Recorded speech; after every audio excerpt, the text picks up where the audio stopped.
تو کیا آپ جانتے ہیں کہ رمضان کے 30 روزے رکھنے سے ہمارے شریر پر کیا اثر ہوتا ہے؟ اس پر جاپانی سائنسدان نے ایک بڑی کھوج کی ہے جس کا جاننا ہر مسلمان کے لیے بے حد ضروری ہے۔ جاپانی بایولوجسٹ یوشونوری اشومی ایک سائنسدان ہے جن کو 2016 میں میڈیسن پر نوبل پرائز دیا گیا۔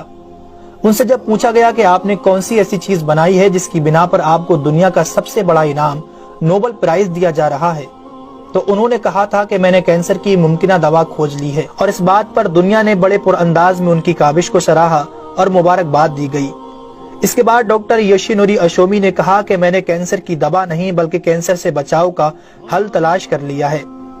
تو لوگوں نے ان سے پوچھا کہ بتائیے ایسا کیا کیا جائے کہ کینسر جیسے خطرناک مرض سے بچا جا سکے؟ تو انہوں نے کہا کہ جب ہم بھوکا رہتے ہیں تو ہماری باڈی میں موجود غذائیت ختم ہونے لگتی ہے، جس کی وجہ سے جسم بھوک محسوس کرتا ہے۔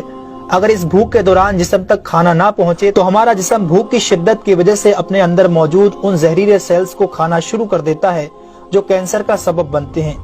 اس عمل کو میڈیکل کی لینگویج میں آٹوفیگی کہا جاتا ہے۔ اگر آپ چاہتے ہیں کہ آپ کا جسم ایسے بیمار سیل سے پاک ہو تو آپ کو بھوکا رہنا چاہیے۔ جب ایسے سیلز مرنا شروع کر دیتے ہیں تو کینسر کا پرسنٹیج کم ہو جاتا ہے۔ اس کے بعد جاپانی سائنسدان سے پوچھا گیا کہ انسان کو سال بھر میں کتنے دن بھوکا رہنا چاہیے کہ اس میں کینسر نہ پایا جائے؟ تو انہوں نے کہا کہ اگر 20 سے 25 دن کم سے کم اور 9 سے 10 گھنٹے بھوکا رہا جائے تو اس کی باڈی ایسے تمام زہریلے سیلز کو کھا جائے گی اور اس میں کینسر نہیں ہوگا۔ اے میرے پیارے رب کریم، آج ہمیں سمجھ آیا کہ مومن پر روزے کیوں فرض کیے گئے، اور آج مجھے اس احادیث پاک کی بھی سمجھ آ گئی جس میں آپ صلی اللہ علیہ وسلم نے فرمایا کہ ہر شے کی زکوٰۃ ہے اور جسم کی زکوٰۃ روزہ ہے۔ سبحان اللہ! میں قربان جاؤں ایسے سچے دین پر جس نے عبادت کے اندر بھی بیماریوں کا علاج رکھا ہے۔ دوستو، اسلام وہ دین فطرت ہے جو زندگی کے ہر شعبے میں راہ اعتدال کی تعلیم دیتا ہے۔ اس لیے آج نہ صرف مغرب میں زیادہ کھانے کو ناپسند کیا جاتا ہے بلکہ اسے انسانی صحت کے لیے بھی نقصان دہ سمجھا جاتا ہے۔ اللہ تعالیٰ نے اپنے پیارے محبوب حضرت محمد صلی اللہ علیہ وسلم پر وحی نازل فرمائی، کھاؤ پیو اور حد سے نہ بڑھو، بے شک وہ حد سے بڑھنے والوں کو پسند نہیں فرماتا۔ اس کے علاوہ حضرت ابو ہریرہ رضی اللہ تعالیٰ عنہ سے روایت ہے کہ رسول اکرم صلی اللہ علیہ وسلم نے ارشاد فرمایا، کھاؤ پیو اور پہنو اور خیرات کرو بغیر فضول خرچی اور تکبر کیے۔ دوستو، انسان کو کھانے کی صرف تھوڑی سی مقدار کی ضرورت ہے جو انسانی جسم میں توانائی پیدا کر سکے، جتنی توانائی انسانی زندگی کے لیے ضروری ہے، اور جس سے اس کی صحت اچھی رہے اور وہ اپنی روزمرہ کی ذمہ داریاں پوری کر سکے۔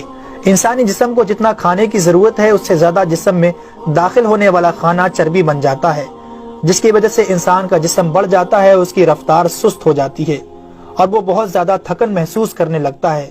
اس کے علاوہ انسانی جسم بہت سے امراض کا شکار بھی ہو جاتا ہے۔ اسی لیے اللہ تعالیٰ نے روزے فرض کیے تاکہ 11 مہینوں کے دوران کھانے پینے کی بے احتیاطی کا ازالہ ہو سکے۔ قرآن پاک میں اللہ تعالیٰ نے روزے رکھنے کا حکم ان الفاظ میں بیان فرمایا ہے، اے ایمان والو، تم پر روزے فرض کیے گئے جیسے کہ تم سے پہلوں پر روزے فرض کیے گئے تھے تاکہ تم پرہیزگار بن جاؤ۔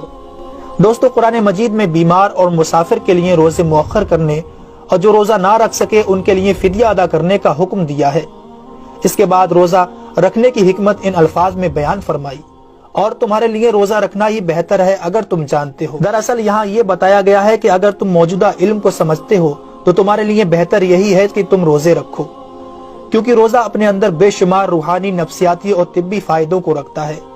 روزے کی طبی افادیت کی طرف نہایت مختصر مگر جامع اشارہ نبی اکرم صلی اللہ علیہ وسلم نے ان الفاظوں میں بیان فرمایا، روزے رکھو اور تندرست ہو جاؤ۔